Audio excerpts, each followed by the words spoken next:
Almost. Could this pie be the secret to anti-aging and longevity? Well, let's find out from Dr. Michael Greger. Please welcome him to the show. Hi, Dr. Greger. How are you? I'm good. Happy to be here. Well, why is this pie going to help us not age? Oh, because it's got berries in it. Berries are one of the healthiest foods. I talk about berries. Basically, berries are part of my anti-aging aid. They earn their place as the fruit most associated with a longer lifespan. I talk about the benefits of amla, which is dried Indian gooseberry powder, and the anthocyanin pigments in berries, thought to account for some of their benefits for cognitive function, eyesight, inflammation, blood sugar, artery function, and cholesterol. But they do get cleared from our bloodstream within about 6 hours. So I recommend dosing every meal with either berries or hibiscus tea, which has those same ruby red phytonutrient pigments.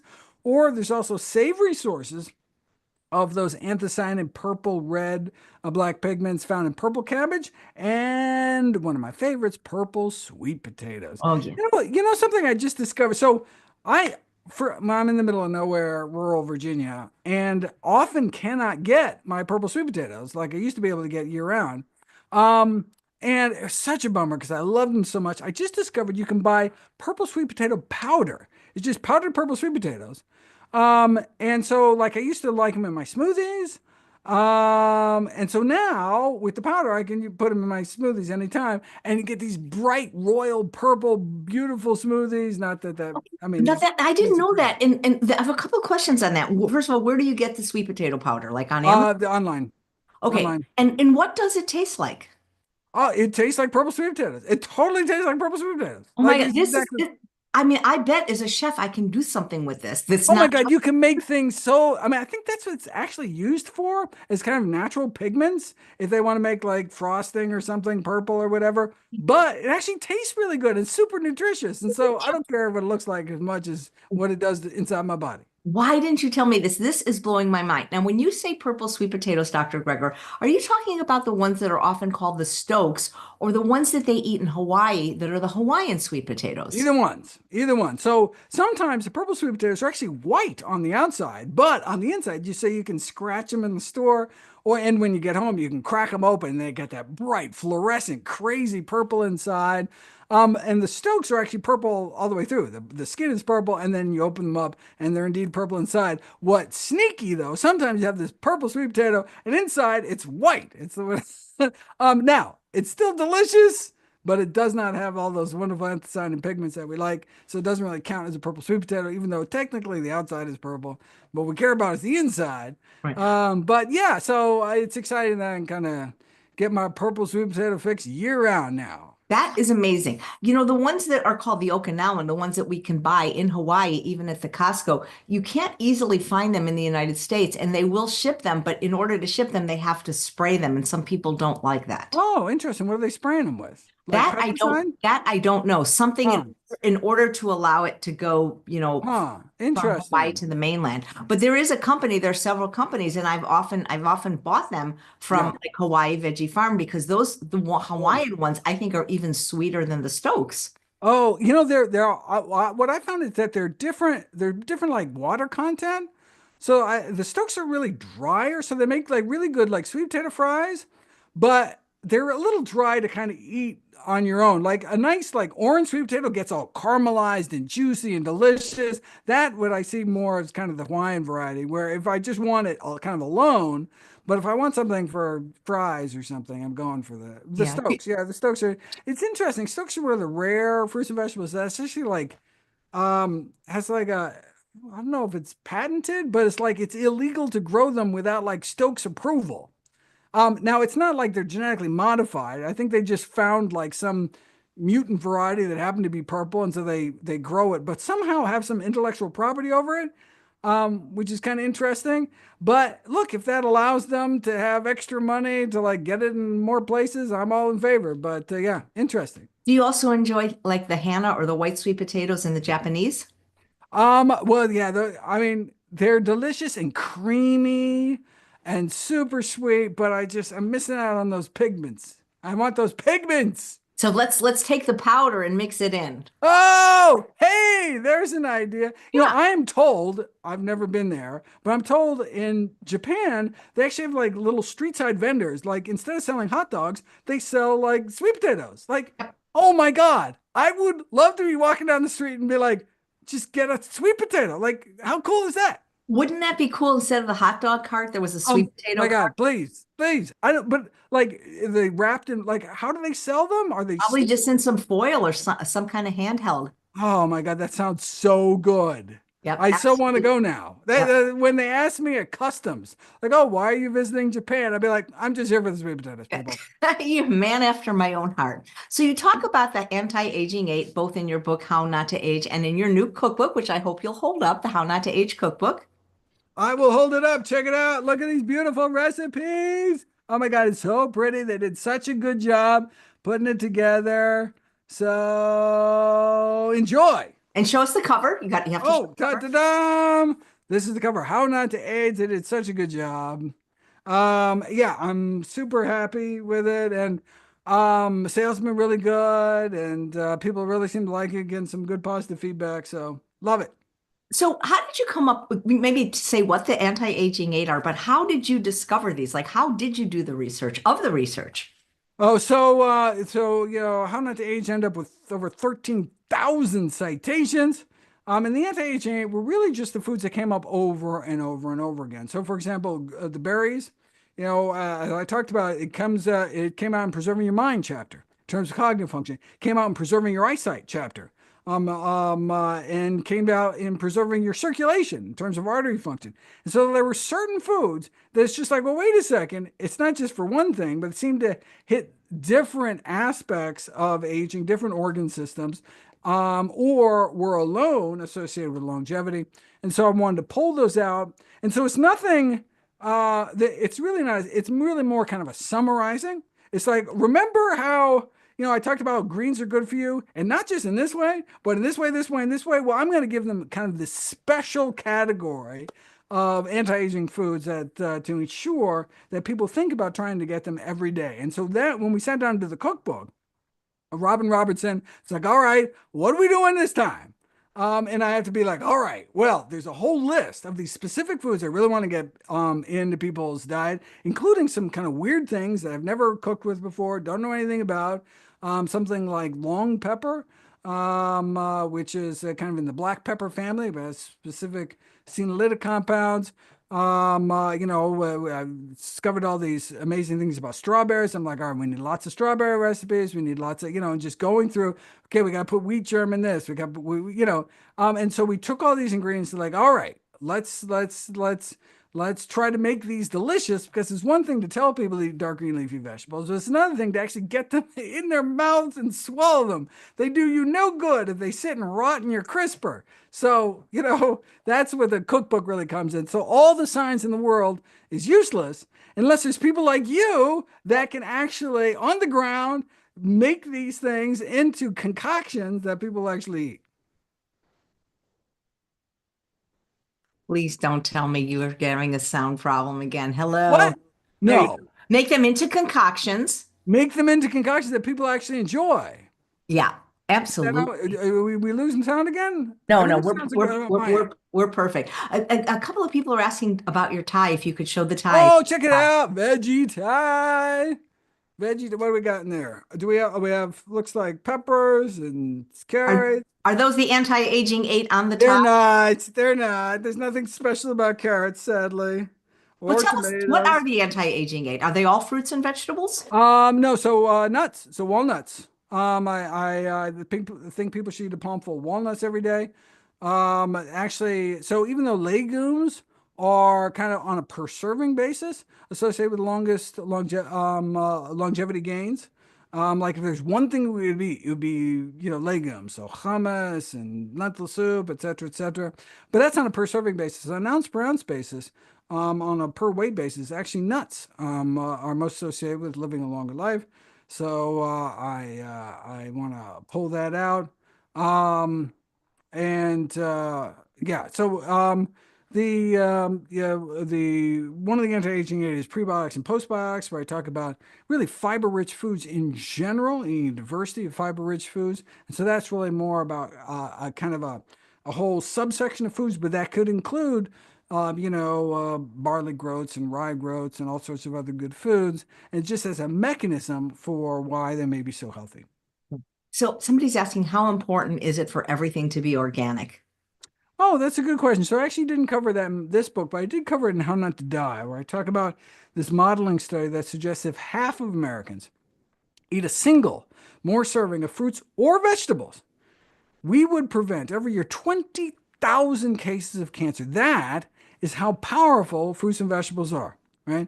Now, because they were talking about conventional fruits and vegetables, pesticide-laden fruits and vegetables, that additional pesticide burden upon the American public, if we were to do that, would cause an excess of 10 cancer cases. So overall, we would just prevent 19,990 cases of cancer. So it gives you a sense of how tremendously beneficial produce is versus the tiny bump in risk. You say, wait a second, why accept any risk at all? Choose organic. Great. But we should never let concern about pesticides prevent us from stuffing our face with as many fruits and vegetables as possible. Okay. Which is the top fruit? Which is the top vegetable? Top fruit, berries. That's right. So hold it Like this up. one, blueberry Look at that. pie. Look And at this that. this is the rest. This is from your book. Have you tasted this? I have not tasted that. That's not one of the ones that, oh my God, that looks delicious. So berries, and then the healthiest fruit, dark green leafy vegetables. Yeah. Can seeds, I mean, I know you said nuts are the most linked to longevity, so seeds don't qualify as nuts. It has to be nuts. Not just nuts, but specifically, I think walnuts might be the best. But I definitely talk about the benefits of certain seeds. Flax seeds, the beneficial effects of pumpkin seeds. In fact, some of the kind of the clinical benefits. There's a number of foods that have found to have kind of specific anti-aging effects. And pumpkin seeds, along with soy foods and chili peppers, have been shown to protect against hair loss. Pumpkin seeds, cranberries, and flax seeds have been shown to diminish symptoms of enlarged prostate, something called BPH.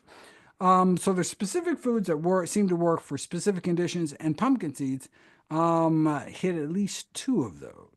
I love pumpkin seeds in Have dressing. you ever tried the what do they call? Are they the Syrian pumpkin seeds? I was shocked when I discovered there's a whole bunch of different kind of pumpkin seeds, but some are there's the regular kind of pale green pumpkin seed kernels, but then there are these dark, almost black green pumpkin seeds, which I discovered in Vancouver, and now I just cannot get enough of them. And so I will never go back to regular pumpkin seeds, and they're delicious. Yeah, So one of the stars of this blueberry chia pie is chia seeds. Where do chia they seeds. fall? So chia seeds packed with lots of soluble fiber. That's why it gels up so good. You use it to make all sorts of, chia pudding kind of things.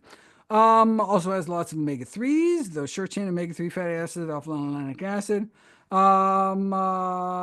I don't think it's actually been tested against any conditions in any randomized controlled trials that I can think of off the top of my head. Thank you. Avi is saying she's allergic to nuts and seeds. So are Oh, there any foods she can replace them with for longevity?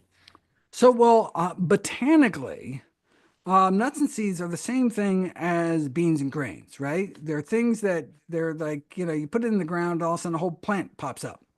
And so nutritionally, they're similar.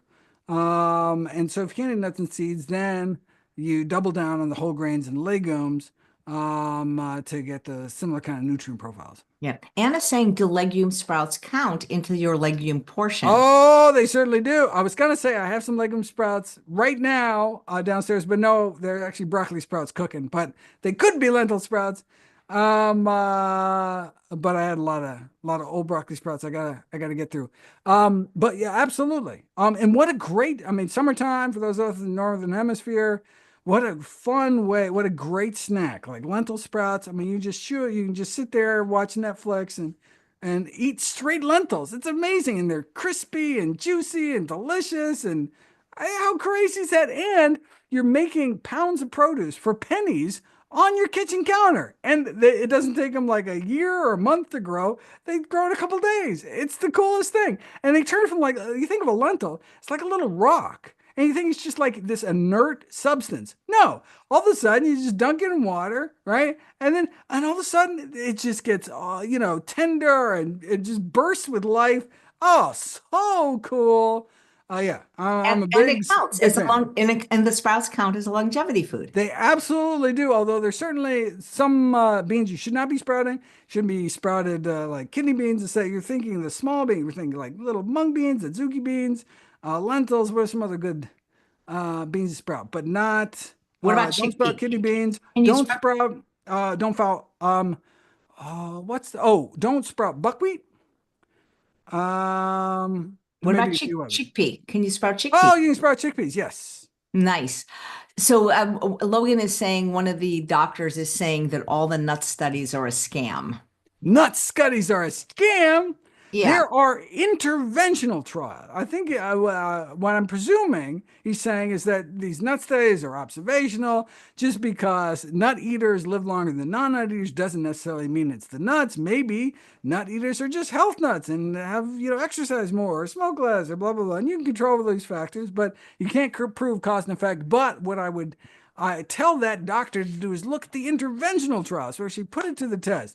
You can do studies where you can randomize people, you can blind people. You can make a walnut smoothie with actual walnuts versus a walnut flavored smoothie with walnut flavoring with no actual walnuts. Blend it up, and you can't tell which one is which, and you can actually show significant effects being randomized to walnuts or not. So it's not the placebo effect, it's actual effects. You can get significant improvement in artery function literally within hours measured with flow mediated dilation by giving people a palmful of walnuts. So yeah, I would encourage that person to go to PubMed and dive deep into the literature, or just check out my chapter and I do all the work for you, and click on the links and download the PDFs yourself. That's great. I'm sure you are definitely not changing your stand on oil, even though some of the plant-based doctors are I promoting it. mean, you're sure I'm not? If the science changes, I'll change in a Okay, heartbeat. okay, It's but I all mean, about the science. right, but right now you're not getting on the oil is good for you bandwagon. Well, it depends what we're talking about. Extra virgin olive oil is actually beneficial topically for osteoarthritis. So if you rub extra virgin olive oil on osteoarthritic knees, there's actually benefit. So I'm not going to tell people, look, even coconut oil, packed with saturated fat, can be used as for massage, and look, there's benefits for oil. My car wouldn't run without it, but it doesn't mean that we should be chugging it. Right. Thank you. Lisa sent in a question in advance and she said, Dr. Greger, please list in order the best ways to prepare food for health and nutrition: raw, Ah, juiced, oh, steamed, souped, baked, low and slow, roasted, air fried. oh my God, I love it. So I have a video coming up soon. It's scripted. I'm not sure what volume it is. It's coming up soon on nutritionfacts.org. Check it out. It's actually a kind of redo of a really early video. We went back, when we started out with Nutrition Facts, there was only one person, me. I was the sole volunteer. And so I had to do everything. And so really kind of some low quality videos back then. It was great information, but just the graphics weren't good, etc. The sound wasn't good. So went back and found some of the juiciest material back then and kind of redid it with the current production value and, with the wonderful team that we have now. And one of those was how to cook your vegetables. Based on a study. It's an extraordinary study that carried out hundreds of experiments and basically took, I think, 30 common vegetables and pitted every single one against, I think, 5 different cooking methods, including griddling, which was interesting. Like if you're going to cook 5, which is just basically in a hot pan with no oil or anything. But they looked at microwaving and so what was so interesting to me is that it depended on the vegetable. So some vegetables, in fact, talk about mind blowing, some vegetables actually became healthier upon cooking. And God, I gotta remember. There were some vegetables that, for example, are boiled actually are better. And that's because maybe breaks down the cell walls, better in terms of getting more, phytonutrients in your bloodstream after eating them. Um, and so how cool was that? And so we should actually go out of our way. I think it was some of the root vegetables. Anyway, look, any vegetables in any form except tempura, except deep fried, are good for you. The best way to cook them is the way you're going to eat the most of them. But some vegetables with some cooking methods are better than others. The one vegetable that basically had most of its, I believe, antioxidant value destroyed no matter how you cooked it, no matter what way you cooked it, the gentlest way, it destroyed like 70% of the value. And really made me think, oh, this is the one vegetable. If you're going to eat one vegetable raw, it should be it. And it was bell peppers. I remember that. Ever since then, I don't cook my bell peppers. Now, look, if I'm going to make some pasta sauce with some roasted red bell peppers, I'll do it. But otherwise, what I'll do is I'll just chop up the bell peppers and add them like right at the end so they warm up, but they're not really cooked um, because they really take a dive. And so, unless there's some specific reason that you're cooking them for some specific effect, that's really one of the sensitive vegetables. But again, some vegetables actually get healthier upon cooking. I believe one of the gentlest cooking methods, a lot of the moist methods, some of the nutrition leaches into the cooking water, which is fine if you're making soup because you're going to eat all that nutrition. But if you're not, if you're boiling your collard greens and you're just eating the greens and throwing away the liquid, then you're losing some of the nutrition. Even though it's not lost, it's lost to you because you poured it down the sink. But microwaving, remarkably gentle. Steaming, air frying, certainly compared to real frying. Um, I'm trying to think some of the other kind of takeaways. It's just a fascinating video. Stay tuned. So what about pressure cooking? Oh, I'm so glad you mentioned that. That was the one thing I was thinking of. Okay. The healthiest way to, and I think this video is up on Nutrition Facts. The healthiest way to cook greens is pressure steaming. And the reason is because it's exposed to temperature for the shortest amount of time. And so basically, you are steaming for 0 minutes, meaning as soon as it gets up to pressure, it cuts off, and then you release immediately. So 0 minute pressure steaming for dark green leafy vegetables it preserves the most nutrition. Nice. She has a follow-up question. Sorry, I called her uh, Lisa, but she signed it Liz. She said, "Can someone get sick from acrylamides if they have roasted broccoli and sweet potatoes every day?" Also, we roasting the sweet potatoes too. So it's a dry heat carbohydrate thing. So we're thinking mostly about kind of like rye crackers, um, uh, deep fried kind of French fries. So there's 90% less acrylamide production in air fried French fries versus deep fried French fries. Potato chips have a lot of acrylamide. And so I wouldn't expect much acrylamide with the broccoli. But and when you cook a sweet potato, most of the cooking is really basically when you bake it, you're not really baking it. It's kind of steaming on inside. The water turns to steam and cooks it from the inside. And so then if you peel the sweet potato, then you're removing the kind of the crispy part, and the rest is really you're just kind of cooking at kind of a moist. It's more like kind of a moist temperature cooking method, like you were steaming or boiling. And so I wouldn't expect much acrylamide there either. We're talking about kind of crispy carbs, and neither of those really fit the bill. Right. And I think it depends if you're using oil or not, doesn't it? Oil only because it increases the temperature. So if you cook with water, you kind of max out at a certain temperature. But using high dry heat methods, whether it's baking, broiling, barbecuing, then you can get really hot, or frying, right? Because the temperature can continue to rise in oil, and it's not the heat isn't just transferring the water into steam. Is air frying okay? So it depends depends what you're air frying. If air frying Jimmy Dean sausage is not a good thing, but air frying healthy food is if it gets you to eat more healthy food, absolutely. So I use air fryer basically every day. What did I air fry today? Actually, I don't think I air fried anything today, but normally I'm air frying sweet potato fries, broccoli.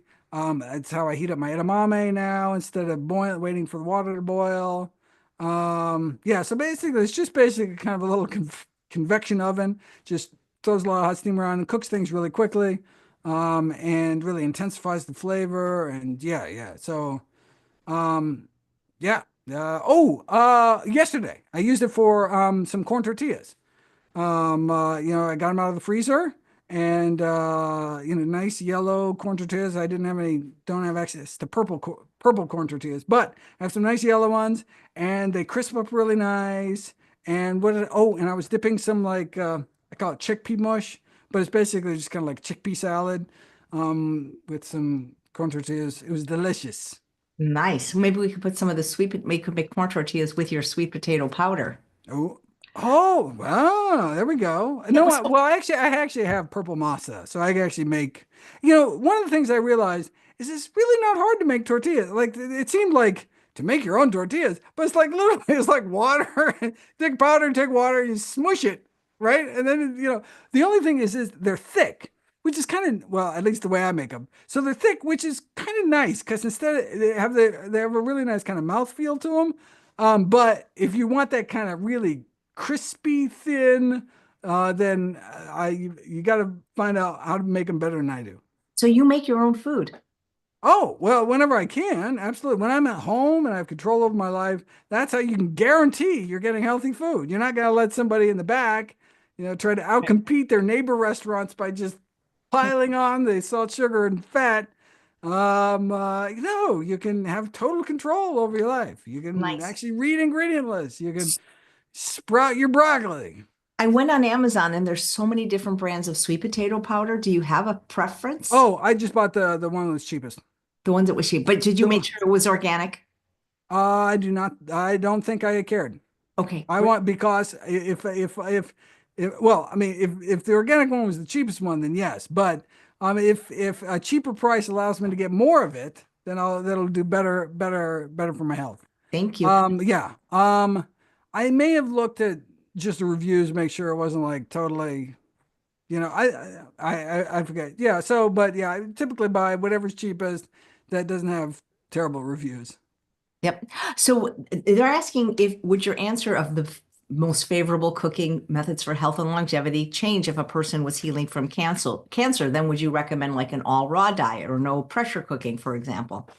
I mean, so I encourage people to eat a wide variety of raw, we should be having big salads every day, regardless of who we are. I mean, the one thing for certain types of cancer where broccoli sprouts might come in, I wouldn't want to cook those broccoli sprouts, so I would eat them raw. Although, if you really did want to cook them, right, you can macerate them first and wait and presumably get the same amount of benefit. But I don't know, it just sounds kind of gross. But you just want to eat really healthy. You can eat a really healthy diet full of cooked foods, full of raw foods. I mean, what the raw foodists really get right is they're eliminating the processed foods, right? But you can eliminate processed foods by eating, whole healthy cooked foods. And sometimes, as I mentioned with some of the vegetables, you actually get more nutrition. You get more nutrition in your bloodstream, more beta carotene, eating cooked carrots and raw carrots, more lycopene, the cancer-fighting red pigment in your bloodstream eating tomato paste than eating, raw tomatoes. But, I use them both, but, however culinary niche they fit in, but realizing that those processed tomato products, as long as they don't have any added sodium, may actually be preferable. Thank you. Davika, who's watching live, says, well, what if I have heart disease? I thought I had to refrain from nuts and seeds. The reversal studies were not just plant-based diets, but specifically they were low-fat plant-based diets. And so we don't have any controlled studies of diets that include nuts. We have case reports of people with remarkable heart disease reversal going on on a high fat, whole food plant based diet, meaning including avocados and nuts and seeds and nut butter, seed butters. But we have yet to have a randomized controlled trial. So if you have heart disease and you're trying to use diet to help, in addition to whatever you and your doctor decide upon to help reverse it, then indeed the best science we have is are these randomized controlled trials done by primarily Dr. Dean Ornish. And those were done specifically with a low-fat version of the diet, excluding nuts and seeds. Right. Do you have time for two quick more questions? Unfortunately, I gotta run. Okay, real quick. Chia seeds, like in this pie, if you want your Yes. recipe, get the book, need to be ground. Is that correct? Yeah, to absorb nutrition, they need to be ground, which is kind of a bummer because it's kind of cool that the texture of whole chia seeds is so cool, but unfortunately they just kind of pass through you, and they may have kind of a digestion benefit in terms of laxation, but doesn't actually you don't actually get at the nutrition inside them. So, for example, you don't get a bump in omega-3s in your bloodstream eating whole chia seeds or whole flax seeds for that matter. They pass right through you. Right. And are charred vegetables carcinogenic? And why can't we sprout buckwheat? Oh, you can't sprout buckwheat because of cannabinine, I believe, which is this. Is that the photo? That may be the because of a toxin that's created. Check out my video by typing in buckwheat sprouts on nutritionfacts.org. And I would not eat charred foods. Let us not blacken our Cajun tofu. Right. Thank you so much. Bye. You'd eat charred, but not charred food. Thanks, Dr. Yes, Greger. yes, I would. Take care and bye-bye. And if you want Bye. to get the recipe for this pie, get Dr. Greger's new book. Thank you so much for watching. And please consider subscribing to my YouTube channel so you'll know exactly when I'm going to be live again. I think I don't have a regular show until next Friday with Dr. Juan Rice. But if you'd like to check out my community, we do a lot of fun things every week.